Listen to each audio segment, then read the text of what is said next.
ये आज का हमारा वीडियो नंबर है 10वां।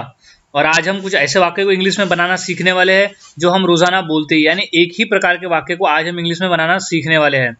तो इस तरह के वाक्य को तो बोलती है, जैसे मेरे पास कार था, उनके पास किताबें थी, हमारे पास साइकिल था, तुम्हारे पास मोबाइल था। तो यहाँ कॉमन क्या है? कोई करता है, उसके पास में कोई चीजें थी यानी उसके अधिकार में थी, यानी उसके पास में थी, उसके करीब में थी, उसके पास में यानी उसके अधिकार में था। तो आज हम ऐसे ही वाक्य को इंग्लिश में बनाना सीखने वाले हैं और इतनी आसानी से सीखेंगे कि इस तरह के वाक्य को हमारे लिए इस वीडियो को पूरा देखने के बाद से बोलना काफ़ी आसान हो जाएगा और हम इसे इंग्लिश में भी बोलना शुरू कर देंगे।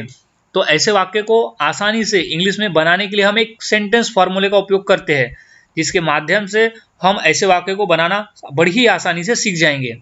तो फॉर्मूला होता है सब्जेक्ट प्लस हैड। सब्जेक्ट यानी कर्ता, अभी किस कर्ता के पास था वो सब्जेक्ट में हम लिख देंगे जो सिचुएशन के हिसाब से रहेगा, प्लस हैड। हैड का ही मतलब होता है पास में था, अधिकार में था, प्लस थिंग्स। यहाँ हैड प्लस थिंग्स हो गया, मतलब कोई चीजें हो गई, तो उसी का मतलब होता है पास था, अधिकार में था, प्लस थिंग्स यानी कौन सी चीज थी, वो थिंग्स में हम वो लिख देंगे, यानी वो चीज को कुछ भी हो सकती है। तो हमारा जो फॉर्मूला है, जो हमने समझा है फॉर्मूले को, वो है subject plus had plus things, यानी पास था, अधिकार में था। तो अब हमने फॉर्मूला समझ लिया। अब फॉर्मूले के आधार पे हम वाक्य को बनाना सीखते हैं। हमारा पहला वाक्य है मेरे पास कार था, मेरे पास कार था। तो इंग्लिश होगी I had a car. I had a car यानी मेरे पास कार था, तो आई हैड अ कार। हमारे पास साइकिल था, हमारे पास साइकिल था। तो इंग्लिश होगी we had cycle. We had cycle यानी हमारे पास साइकिल था, तो वी हैड साइकिल। तो इस तरह से हम आसानी से ऐसे हैड वाले वाक्य से पास था, अधिकार में था बना सकते हैं। कुछ और वाक्य देख लेते हैं समझने के लिए, जैसे उनके पास किताबें था, किताबें थी या किताबें था। तो इंग्लिश होगी they had books. They had books, had मतलब था, बुक्स यानी उनके पास किताबें थी। तुम्हारे पास मोबाइल था, तुम्हारे पास मोबाइल था। तो इंग्लिश होगी you had mobile. You had a mobile यानी तुम्हारे पास एक मोबाइल था, तो यू हैड ए मोबाइल। तो इस तरह से हम आसानी से ऐसे वाक्य को इंग्लिश में बना सकते हैं और रोजाना ही बोल सकते हैं। बस हमें इस फॉर्मूले को याद में रखना होता है ताकि हम आसानी से फॉर्मूले से वाक्य बनाना सीख जाए।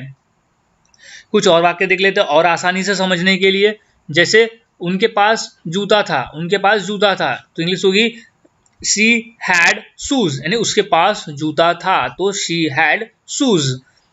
उसके पास घड़ी था, उसके पास घड़ी थी। तो इंग्लिश होगी he had watch. He had a watch उसके पास घड़ी था।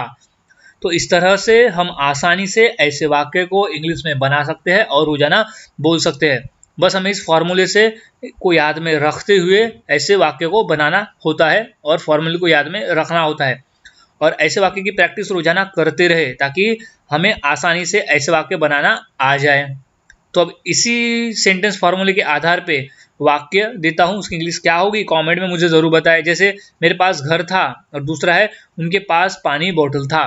तो ये दो सेंटेंस की इंग्लिश क्या होगी मुझे कमेंट में ज़रूर बताएं। तो मिलता हूँ ऐसे ही नए सेंटेंस फॉर्मूले के साथ अगली वीडियो में, और इस सेंटेंस की प्रैक्टिस करते रहे।